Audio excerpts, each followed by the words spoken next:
What's up, YouTube? It's the Action Figure Grader coming back to you with another mint on card vintage Kenner Star Wars market update, including one Meccano. The rest of these are everything from 12 backs all the way through the Power of the Force line. Lots of good and interesting sales data here for those of you out there toy hunting. And without further ado, I think we need to dig right in. The first one we've got is a 12-back A Obi-Wan Kenobi. What a beauty. This one did have a very, very light crease at the top there by the hanger tab. It was unpunched with no price sticker, beautiful crystal clear blister, but the figure does have that frosting on it, and that's an unfortunate thing, and it does happen as we've talked about in past videos. It looked like it had a ding or two on the blister as well, but that figure definitely is looking a little bit like Action Figure Grader. Old and dingy and moldy. That's what I look like right now. But this one was the white-haired Obi-Wan, I believe. And, you know, the card was in pretty great shape. Blister, decent to good shape with that one ding. But the figure mold was certainly something to keep an eye on. It still sold for $16.74 free shipping. So that just shows you how expensive these 12-backs are, even despite some of the flaws that they can have with those figures inside the blister. Next up was an R2-D2 12-back. This one did have some pretty major card curl going on. Maybe it straightens out in a star case, I don't know. It was punched with no price sticker. There was also a pretty heavy ding, as you can see at the top of the blister there on the left and the top and on the right-hand side, but nice and crystal clear. Probably like a 70, maybe 75 grade, somewhere in that ballpark. And that one sold at an auction for $510. That's a pretty good buy, really, for an early R2-D2, despite those flaws. A couple of different Darth Vaders sold. The first one is a 12-back A Darth Vader, and it sold for big money. It looked to be pretty pristine condition overall. Unpunched, no price sticker, and there it is right there. You can see how gorgeous the condition is on this one. It looks like, again, it's got some frosting going on the figure at the top of the head. But that's really the only major flaw that I could see on the card back. And here's the back of the card there. Great shape overall, really. It's just the frosting is a constant problem with these 12-backs. But this one still sold for $2,225 in an auction on 44 bids. That one closed on June 18th. What a stunner. And then here was another one. This was a 12-back C Darth Vader. And this one was a buy it now situation, graded AFA 75 plus. 80, 85, 75 were the sub-scores. So again, this is another case where the figure had already started to degrade inside the blister, so it got a 75 score for the figure. So that's the risk you take with these 45-year-old figures or more. But it's still, you know, a really nice looking example. So again, this one was ungraded and probably in better condition in terms of the card and blister for $22.25 in a 12-back A versus this 12-back C that was a 75 plus that sold for $2,600. So two big data points, two big prices for early 12-back Darth Vaders. Next up was a Death Star droid. This seller had a number of really nice early card backs. This one is the 20-back with the Boba Fett offer on the front, and on the back there you can see it still has the rocket firing backpack kind of animated kit bash look on the back of the card. It did not have that black sticker that got slapped over later releases. And that one sold for $660. Again, some pretty major card wave to it, but still pretty great shape overall for an early 20-back Death Star droid. Unpunched, no price sticker. $660 again, took that one home. Next up was a 21-back with the free Star Wars secret action figure offer. Obviously, that was for the Bosk mail away. Unpunched with a price sticker in the upper right-hand corner. Blister looked to be in pretty great shape overall. Not much else to say. Maybe one ding there on the right-hand side of the blister. That probably held the price down a little bit. There's also a big crease I did not see in the early photos there. So you can see a big crease going on the left-hand side of the front of the card back there. So it did have some flaws. Obviously, the big ding. You can see the big ding on the blister right there on the right-hand side. As well as the top left-hand side as well. So a little bit of bubble crunch going on. Probably at best a 70, maybe 75 grade. That one sold in an auction for $910, free shipping on 35 bids. That one closed on June 15th. Next up was a pretty tatty power droid.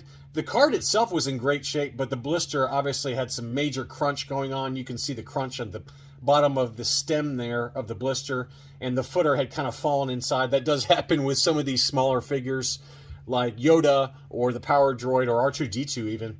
And then the top of the blister also had a pretty major crunch going on. So by no means perfect. The card was in great shape, and that one sold. Winning bid was $337. Now, if this blister had been in better shape there, I really think that you could probably double that price really easily. Very, very high grade examples for the 20-back Power Droid can go, $1,000 plus that are already graded. So this one's probably appropriately discounted just given the major blister issues on that one. Next up, here is that Meccano I was promising you, and this is for Ben Kenobi on that square or rectangle card Meccano, French Meccano release, and this is not the most common. The most common being the Jawa. That's always the one you find on these rectangle card La Guerre des Étoiles, and the Ben Kenobi and the Death Squad Commander are probably the second and third most common that you'll see for these. But this one was listed for $2,000, which is a big number, but the best offer that was accepted was half that price. The best offer was $1,000. Obviously, it did have some major creases on the card, edge wear, things like that. Blister itself was in great shape, though, and these are very fragile blisters. I mean, they can crack super easy. But a little bit of yellowing to the blister as well, but still, that's a gorgeous La Guerre des Étoiles Meccano card back. And again, that one did sell for $1,000. Best offer accepted. Some Empire Strikes Back cards now. We've got the 41-back offerless FX7 Medical Droid.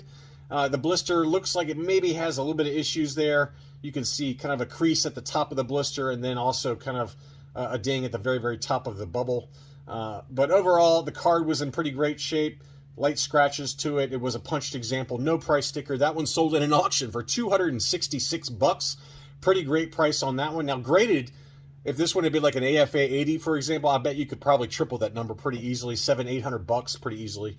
Next up was 21B. This one went for a lot of money, and I know a YouTuber that was really interested in getting this one. I hope he was able to pick it up.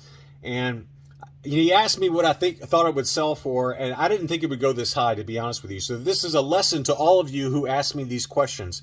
I very, very rarely get the price right. I'm usually too low. This one I expected kind of $450 to $500. It sold for $586, but it was a gorgeous example. The blister was in pretty pristine condition. The card also was in great shape overall. This one, again, was the 41-back B offerless, and what a stunner for the 21B Medical Droid. $586 plus shipping took that one home.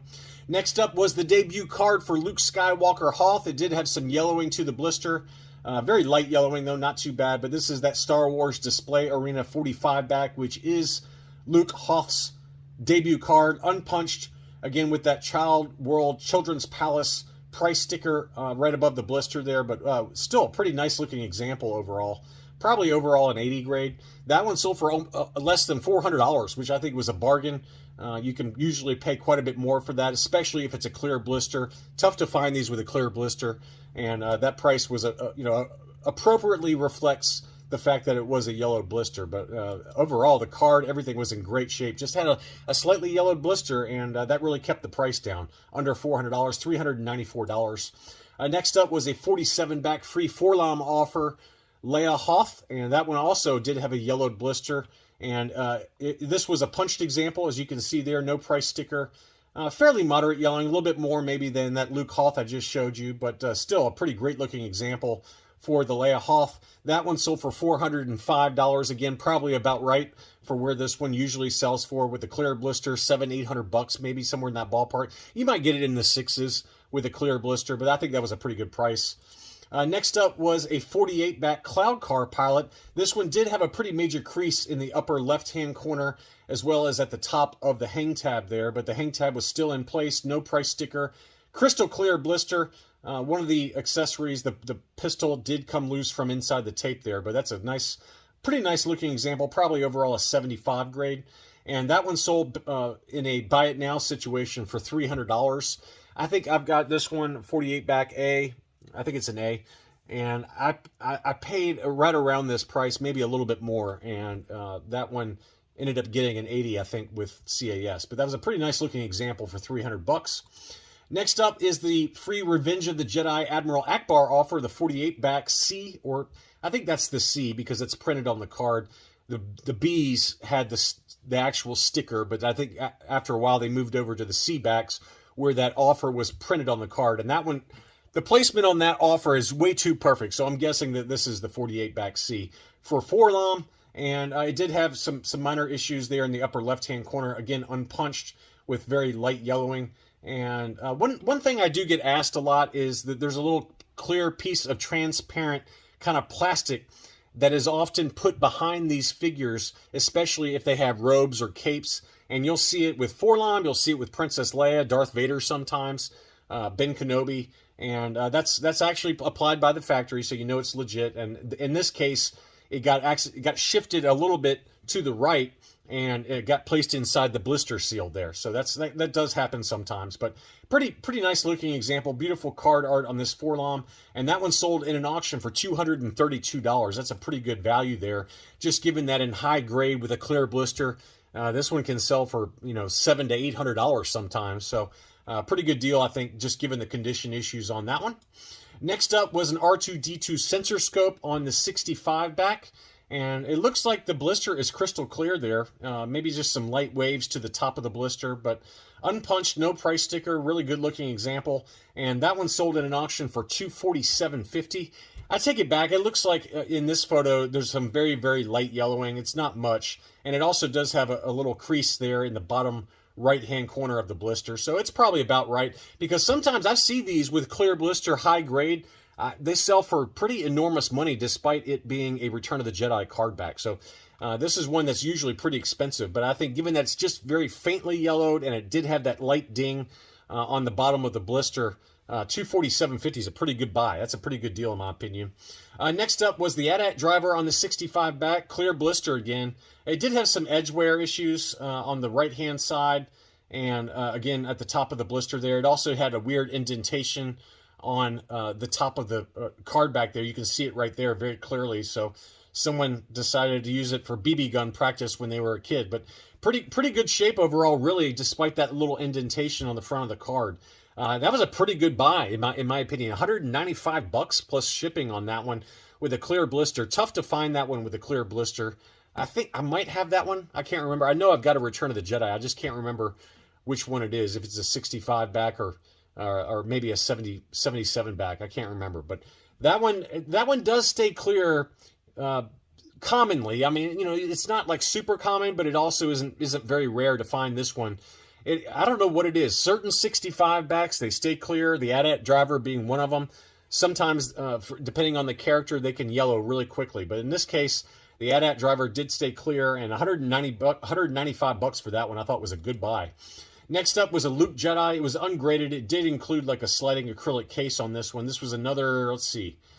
Let's find out. This one was a 65 back as well. 65 back A for Luke. So you can compare it to this one where it's got a crystal clear blister, but almost every Luke on the Return of the Jedi US release card backs, they always turn yellow, and this is certainly no exception. It did have a little sticker residue in the upper right-hand corner, but overall, great shape.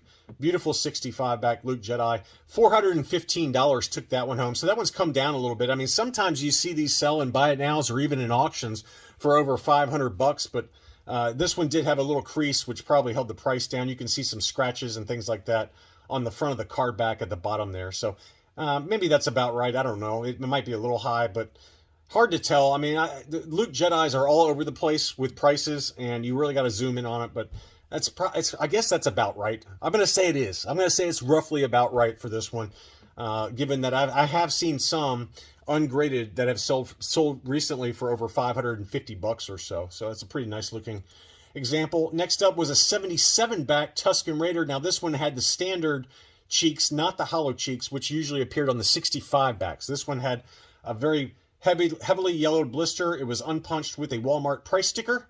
And there's the back of the card. Great shape overall. Probably an overall yellowed 80. And that one sold in an auction for $270. $270 is a pretty good buy, just given that the Tusken Raider with the standard cheeks goes for about this price or more. And I think there was one at Hakes that was the standard cheeks Tusken Raider on that 77 back that I think was an AFA yellowed 80. that sold for over $360 if memory serves. But if you're going to get the hollow cheeks, though, that one is on the 65 back, I believe. I'm going on memory again, but the blister looked pretty good, just yellowed, and the card back was in great shape. So $270 one bid plus $10 shipping. Some Power of the Force figures to round things out. Here was the last 17 General Lando Calrissian. It was unpunched with some very light card issues to it. You can see a very tiny crease by the ages 4 and up with that KB Toys price sticker. Blister was moderately yellowed, but overall the card was in pretty good shape. One little light crease by the name pill there. And then here's the back of the card, again, in pretty good shape overall. And that one sold in an auction for $307. I mean, just a loose Lando, complete with the correct blaster, usually goes for about that. So I think $307 plus $10 shipping was a pretty good buy there. And then finally, we had a Jawa on the Power of the Force card bag. This one seems to be creeping up in price. $365 on this one on 29 bids, but I've seen into the 4s pretty regularly for this one in good shape. Obviously, if it's unpunched, that usually helps, but very heavily yellowed, as most Power of the Force card backs are, but this is one that usually does sell in the 4s, $400 to $500, and much more than that if it's already graded. But that one did sell for $365, and that one was punched with no price sticker. So anyway, just some more data points out there for mint on card figures. For those of you out there shopping, I am not, but I enjoy making these videos for those of you out there toy hunting, and I'm living vicariously through you. Thanks so much for watching, and I'll be back soon.